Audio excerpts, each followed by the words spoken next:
What is up, everybody? Welcome back to another edition of the Severe MMA Betting Show, and it is UFC 245 that we'll be speaking about today. But first of all, let's give a shout out to our sponsors, MyBookie, who make this free for everyone on YouTube. So if you want to sign up for MyBookie, please do that. Head on over to MyBookie, promo code SevereMMA. You know, myself and Graeme, ever since we started out, we were always asked about who we were picking, and our friends this week will be probably asking us here who we bet on. We bet on Gaethje or Khabib. We'll tell you that answer soon, but that's why, you know, we've got up here and speaking to MyBookie and talking to them about this, and you know, they're obviously a very good place. We've seen them for years and years and years covering MMA with lots of odds and everything like that in MMA, and you'll see the odds as we pull them up throughout the show.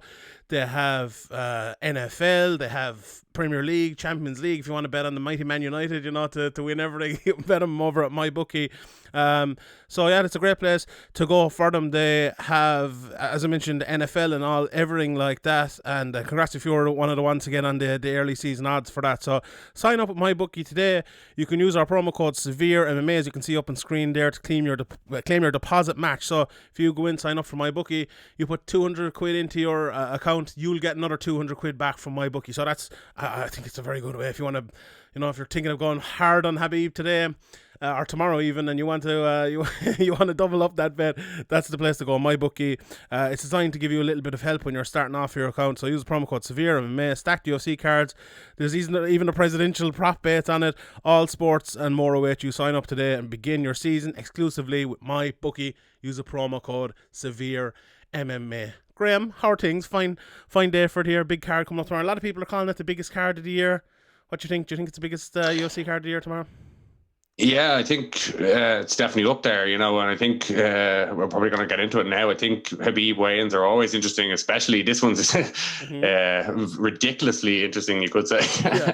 It's always an interest to see how he looks on the scale, if he can make weight. It's kind of gone away, like, you know, before it was a little bit more prevalent, but now but you always have that in your back of your mind with Khabib. And I don't know if you want to go into it straight away, but Let's do it. Like, fishy going on. I woke up. So the weigh-ins were on at like 6 a.m. today, Irish time. So I woke up early enough this morning. I saw the weigh-in. I was talking to a couple of people saying, "Oh, you know, Khabib looked a bit rough," and I was like, he was hamming it up a small bit on the scale. I didn't think he looked as rough as maybe he was kind of making out. And I was like, I didn't take much notice, but he made weight. Great, the fight's on. Went back to sleep. And he woke up a few hours later, and then there was stuff going mad all over Twitter. I saw Middle Easy saying about it, about the scale and all. And if people are watching this and they don't know what we're talking about, so Khabib stood on the scale. He had help getting on the scale, which was grand. He got up on the scale, but there's like the second he stood on the scale, the commissioner guy had it set for like 155. So if he steps on the scale, it doesn't move. 155, perfect, get off. But it clearly moved, and as it was moving, the commissioner like slapped the scale to the side and just said 155. Well, it was going up. It's meant to. When you stand on it, sometimes it goes up, but then it settles back down. And the commissioner didn't give it a chance. It was still going up when he went woof, and just pulled it away. And like, you could say, oh, it was on a different weight, but if it was on a different weight, then he didn't actually weigh him correctly. So absolutely. I don't think there's any doubt that he didn't weigh in correctly. Mm-hmm. Like Mike Dolce, like you know, he made a video. He's been around a lot of weight cuts. He knows exactly what he's doing. Like, he knows exactly how a scale works anyway. He may not, people may criticize him about his nutrition, but he knows how a weighing scale works, and he's got no dog in the fight. And he's coming out making this video, you know, saying that basically there's something's gone on here. Either the commissioner completely incompetent, and this guy shouldn't be completely incompetent. He's the second in command to Mark Ratner, I believe, who's like, these are UFC employees, not actual commissioners, I believe. So I don't know, what's something, either he's completely incompetent or something fishy's gone on there. It looked dodgy. Like I'm not accusing anyone of doing anything dodgy or anything, but like the way he did it, as you said there, at best it's complete incompetence. I think that's a very fair thing to say. At best, it's incompetence, because he just slapped it to the side. Like, I obviously the two of us are no experts, but I've seen fighters talking about it. As you said, Mike Dolce came out about it. Have your opinion on Mike Dolce, but as you said, he knows how to use a weighing scale. It was dodgy as fuck. But do you really care? I don't. I'm glad the fight's on, to be honest. I don't care that much. like Khabib would have had 2 hours to make the weight, or 2 hours, is it? Yeah. Like he like in my opinion, he didn't weigh in at 155 pounds. Like there's little doubt there. I think if you look at the video, but like, is it his fault? If it's complete incompetence, no, it's not his fault at all. But he would have had to cut that extra weight, whatever it is. We'll never know what it is now. But he'll have to cut that extra. He would have had to cut that extra weight, and that's would have been an advantage to Justin Gaethje, who fairly made weight. If you watch the Gaethje weigh-in as well as the Khabib weigh-in, you notice how it's supposed to be done.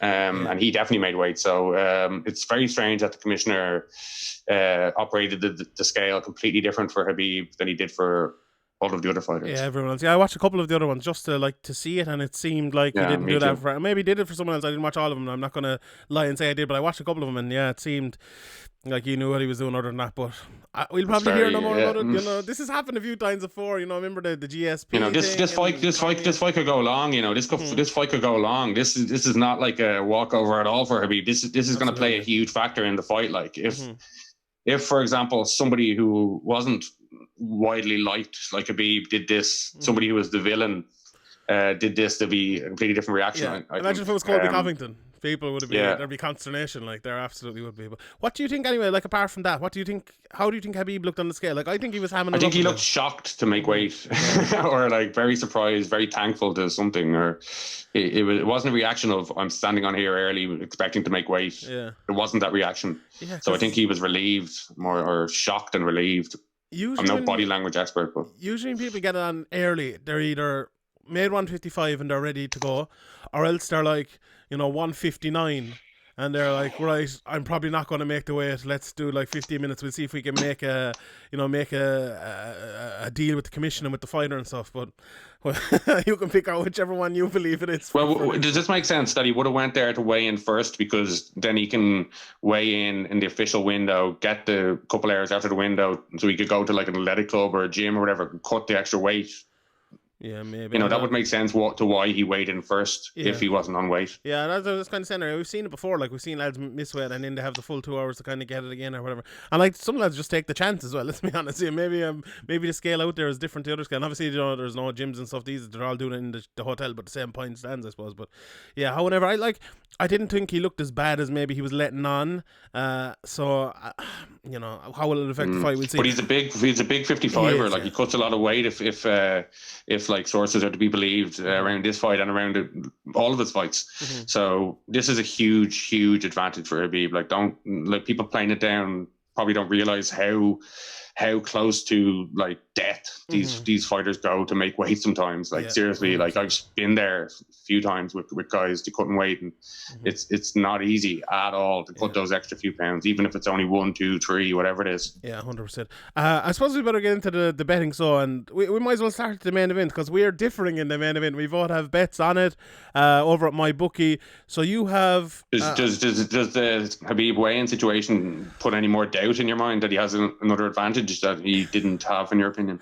Yeah, or else does it put in doubt, like, and I know we've talked about this before and you would probably disagree with me, but like usually when people come in overweight, it's an injury or something has gone bad in camp, and you'll probably say, I'm sure you'll say, if Khabib was injured he'd pull out, because that's what he's always kind of done, which is a very fair comment. But Khabib hasn't had the preparation. I know some people were saying Javier Mendez kind of flew out and he's with him for the last month or so, but he hasn't had the preparation he's had in the past. He hasn't had his strength and conditioning over in the US and his weight cutting experts and all that he hasn't had Javier Mendez for his whole thing. And very obviously, very unfortunately, he hasn't had his father, who passed away just maybe before this camp started.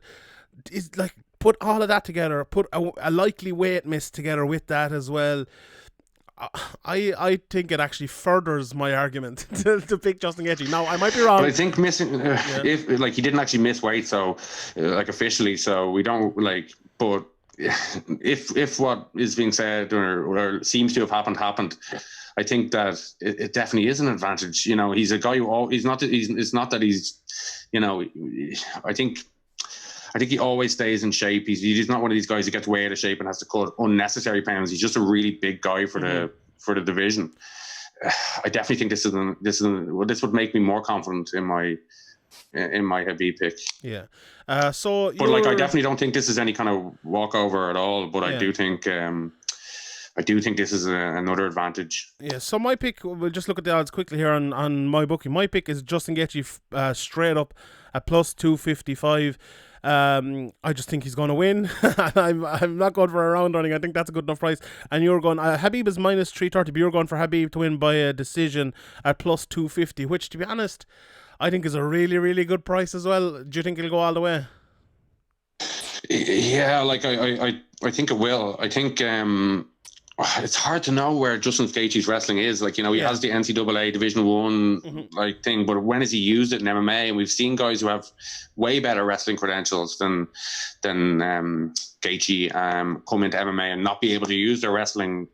Like, maybe Justin Gaethje's chosen to not use his wrestling, or maybe he went in the gym when he's sparring, it doesn't work as well as maybe people might think it is, or maybe he just doesn't want to use it because he's this kind of violence guy, and he kind of prides himself on that. But if his wrestling is, it's hard to know where his wrestling's at. Like, but it's definitely not at Khabib's level, in my opinion. Like, it'd be extremely surprised if it was, but it doesn't need to be defensive. Yeah, defensive wrestling is easier. Is like, if you have a good defensive wrestling, you can stay away from a lot of Khabib's game. I did a quick 5-minute podcast there over on Patreon yesterday, because there are a few people who are asking me to maybe explain my Justin Gaethje pick, and I'll do it maybe briefly here again. Like, I said it earlier on, I think Khabib's preparation is a big reason why I'm picking Justin Gaethje.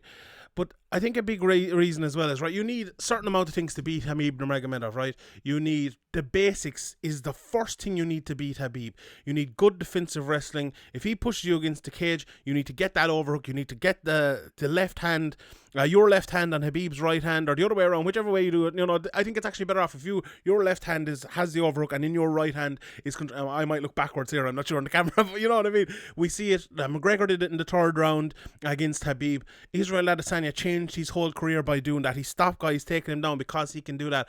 Gleison Tibau did it against Khabib. It's that basic thing that will stop Khabib Nurmagomedov taking you down.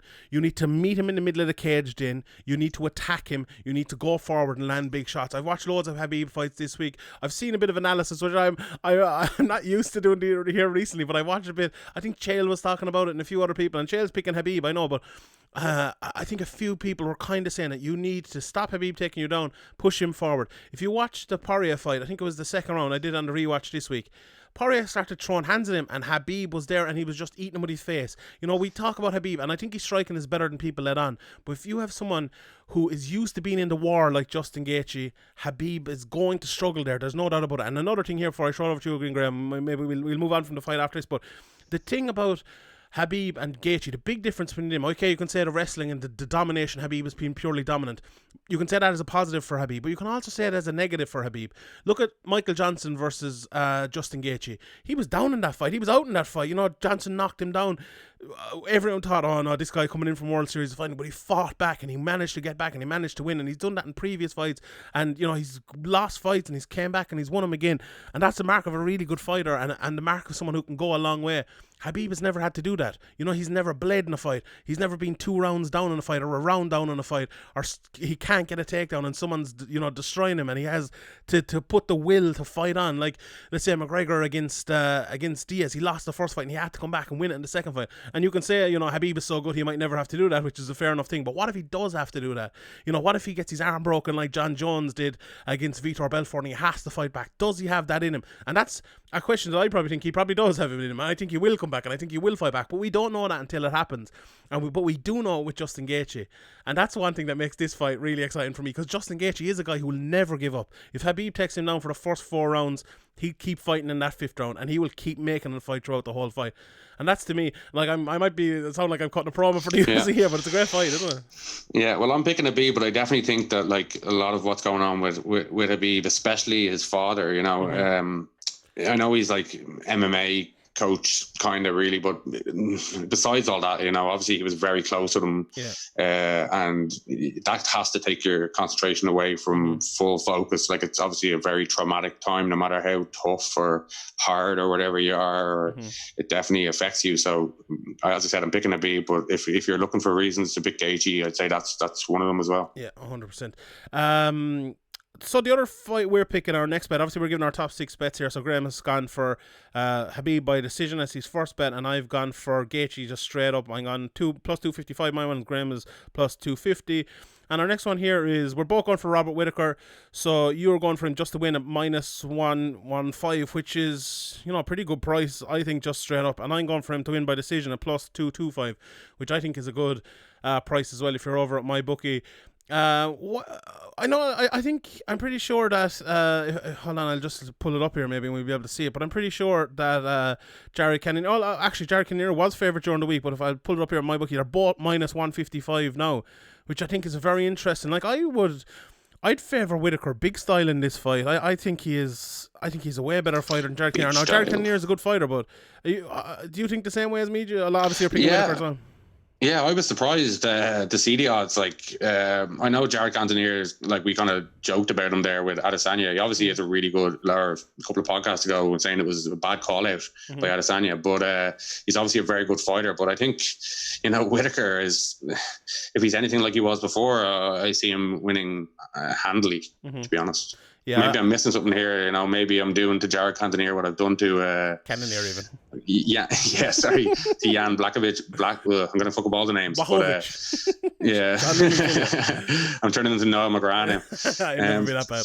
Yeah, I think to agree. Like the thing about Whittaker is, and you could say that the size for Cannonier is a big thing. Obviously, coming down from, I think he fought at heavyweight for a while, and he's fought at light heavyweight anyway. And Whittaker obviously gone up, but I think that's actually a benefit to Whittaker. Easy for me to say. I think he's always been like a faster guy against guys like Cannonier. I think that's always benefited him, and I just think I think a decision of here. Plus, what did I say? Plus, let me just pull it up here again. Plus 225. I think that's a very, very good price to win a decision there for Robert Whittaker, and I think it'll be a good fight. We'll run through all the fights again in a second, but our last 2 bets here, Graeme, you have gone for Jacob Malkoun versus Phil Haas. How come you've gone for him? I see you picked him on our severe picks as well. I don't know much about this guy. How come you went for him? I was looking at the records, and there wasn't that many bets on that I was kind of struggling for a bet, and I kind of looked at the records, and obviously he's had a undefeated pro career, only 4 fights, but he had an undefeated amateur career as well, and I know the Dana White Contender Series is kind of, you know, seen as a big promotion or whatever, but he was on there before and lost by head kick to Julian Marquez from Tough. Yeah. Like Julian Marquez from Tough, you know, if you're losing to that guy, I don't have much confidence in you. And the other guy's undefeated. You know, he lost to Andrew Sanchez on that Ultimate Fighter as well.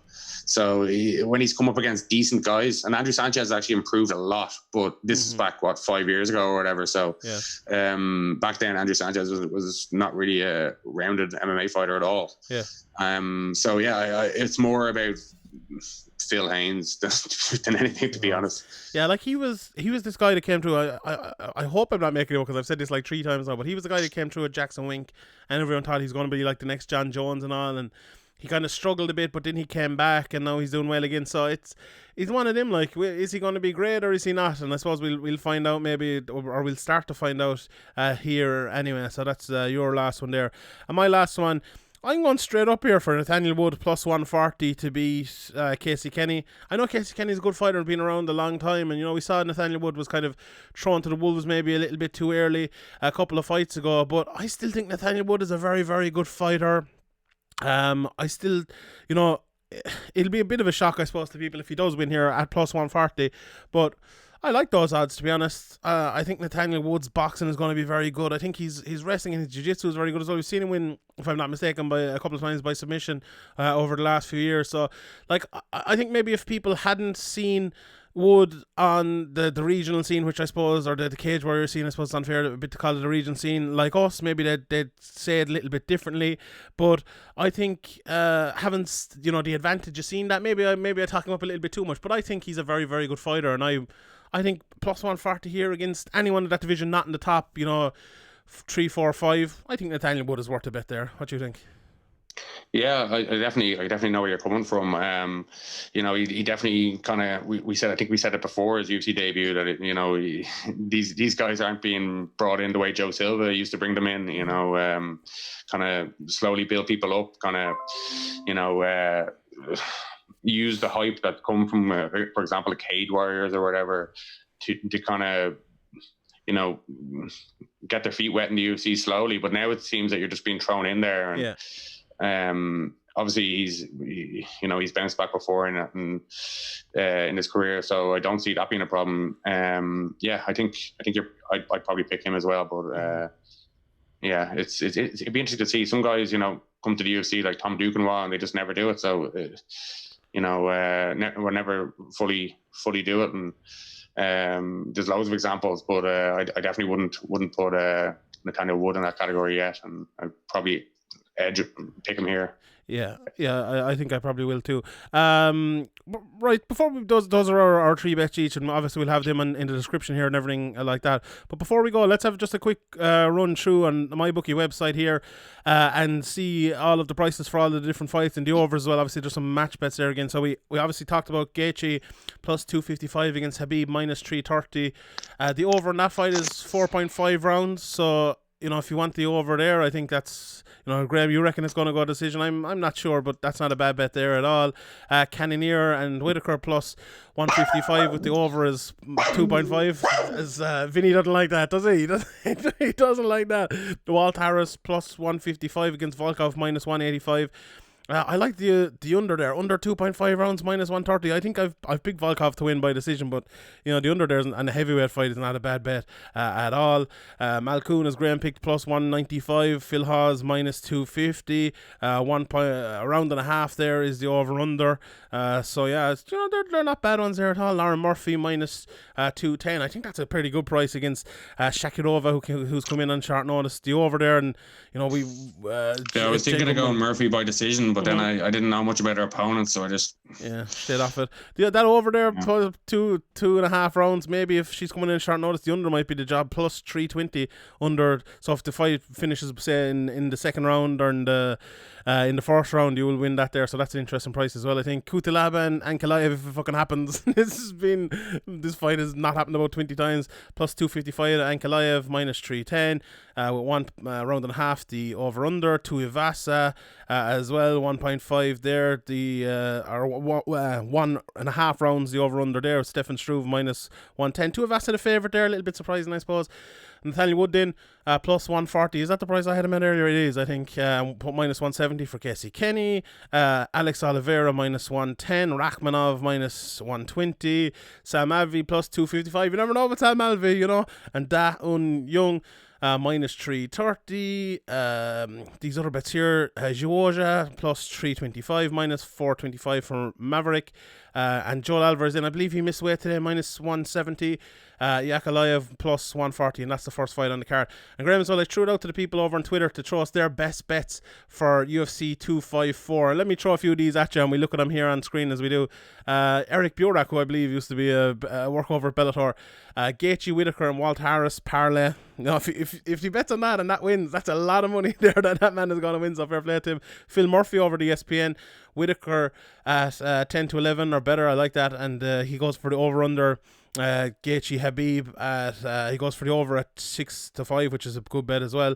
Sean Denny, our boy, Struve to win in round 2. His last 2 wins have been around 2. Tuivasa has lost 2 in the last 3. Yeah, so that's not bad, and spiced it up with a Struve submission at 11 to 1. Struve to win round 2 regardless of bet, it's 15 to 2, so that's pretty good. Bobby Knuckles at evens from I Love Lamp. Ryan Hodgson, Gaethje to win by TKO. Vinny Cole, Gaethje to win by TKO as well. John Kearney says his best bet is to stay awake for the main event. Oh, it was a tough one. Although, no, wait, this one's on during the day, so that's not too bad. Sataki to ruin everything. Big bet here from Limbs. Habib to have 1 or more takedowns in each of the first 2 rounds, 8 to 11. It's a pretty good bet. That's a pretty good bet, I must say. Gaethje's second round TKO and Whittaker unanimous decision from Fred. We've loaded of them here. Ramsey, Gaethje stuffs 5+ takedown attempts. Keith Burke, Habib to score a takedown in every round and have over 100 significant strikes. Ooh, that might not happen, but sure, we'll see if that happens or not. A takedown attempt in every round, 8 to 11. Ian Kutalaba KO. Gaethje 4th round TKO from Ryan Duffy. Ankalaev from Jade. Alan Staples double on Habib's sub and Whittaker decision. Big money there as well. Keane, I bet their punches from. Very, very likely. Habib and Whittaker from Dan O'Connor. Both to win by decision. Round table goes decision for Whittaker. Loads of these coming in here. Habib submission round 5 from CLA. Niall Cormac. Gaethje first round TKO 10-1. That's not a bad bet. 158 pounds Khabib via submission. I like that one. Jessica Murphy TKO. I'm pretty sure that's not her name. Ian Kutalaba doesn't fight. Connor says Khabib round 3 rear naked choke.